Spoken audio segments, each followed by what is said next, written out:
এখন মানবতা কোথায় বলুন? কোথায় মানবাধিকার কমিশন? কোথায় জাতিসংঘের মানবাধিকার? কেন কথা বলিস না?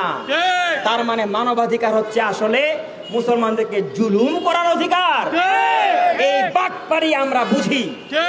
আমরা বলি মানবাধিকার মানে হচ্ছে কোরআন সুন্নাহর আইন। কোরআন সুন্নাহর আইন অনুযায়ী পৃথিবীর সমস্ত মুসলমান, কুল্লু মুসলিম ইখওয়ান, সমস্ত মুসলমান ভাই ভাই। তাই পশ্চিমবঙ্গে যে মুসলমানকে শহীদ করা হচ্ছে, যেই বোনকে সম্ভ্রমহানি করা হচ্ছে, সেই বোন আমার বোন, আপনার বোন। যার রক্ত ক্ষতকরণ হচ্ছে সে আপনার রক্ত, আমার রক্ত। যে মসজিদ ভাঙছে সে আপনার আমার মসজিদ। আমরা এটা বরদাস্ত করব না।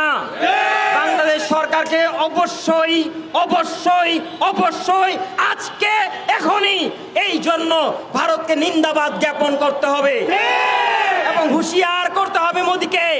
যদি জুলুম বন্ধ না করা হয় তাহলে ভারত অভিযান করা হবে ইনশাআল্লাহ। পাকিস্তানকে আমরা আহ্বান জানাবো, আমরা আছি।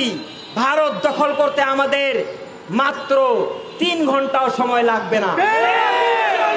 এই ভারতের 26টি প্রদেশ দলিত মোচিত করে ফেলা হবে ইনশাআল্লাহ। আর ভারতের যে মুসলমান আছে তারাই কিন্তু যথেষ্ট। 40 কোটি মুসলমান ক্ষিপ্ত হলে ভারতের হিন্দুরা থাকতে পারবে না। তাই মুসলমানদের রক্তে আগুন লাগাবেন না। অতি শীঘ্রই শুভেন্দুকে মুসলমানদের কাছে মাপ চাইতে হবে, মোদিকে মাপ চাইতে হবে, রাজনাথ সিংকে মাপ চাইতে হবে।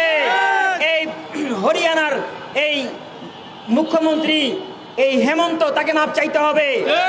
ওই যোগী আদিত্যনাথ, তাকে মাপ চাইতে হবে। মুসলমানদের কাছে মাপ চেয়ে, ক্ষমা চেয়ে মুসলমানদের সম্মান দিতে হবে, নতুবা তাদেরকে কঠিন বিচারের কাঠগড়ায় দাঁড়াতে হবে এবং তাদের শাস্তি কোরআন সুন্নাহ যে মৃত্যুদণ্ড তাই বাস্তবায়ন হবে ইনশাআল্লাহ।